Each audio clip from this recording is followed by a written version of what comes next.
Okay, learning programs. Why do we need them? What are they for? What are they? A learning program is a document. It's an overarching strategy of how you're going to approach training an accredited course. Now, an accredited course means that it aligns with what they call a national competency standard. In your text, competency standards are talked about on page 7.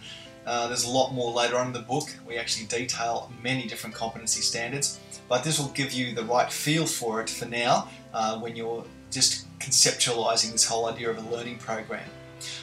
Your friend will be a website called ntis.gov.au. That's www.ntis.gov.au. This is the national database of all competency standards, training packages, training organisations and everything. So familiarise yourself with that website and we'll get started. So let's start this whole process of a learning program with the rationale. The training rationale is the reason that you want to conduct this training. Now, being vocational education, training is conducted primarily to get a job within a particular industry. So have a think about your skill set. What are you good at? What's your trade? What's your background? What's your job? Can you train something within this field? If so, that's your training rationale. That's the focus of your training. Alright, let's have a look at activity 1.2 on page 7. This is a very, very vital activity because it requires you to come up with your purpose and write it on paper.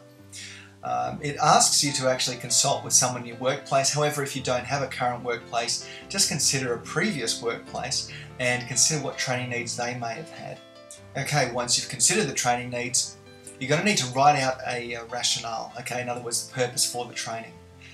We'd like you to submit that with the rest of your activities for the assessment for this chapter. So make sure you keep it in your folder that you've created now for your assessments. Take your time now and read through the rest of the chapter.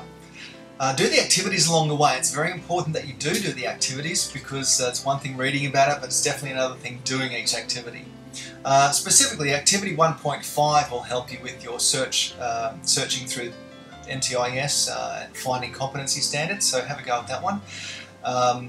And you also notice that the NTIS website has changed a little bit with regard to its search function. They've simplified it a little bit since the beginning of the year, so make sure you familiarise yourself with the way NTIS looks now. Until then, we'll see you in the next video. Read and do, and you will learn. Okay, I'll see you then.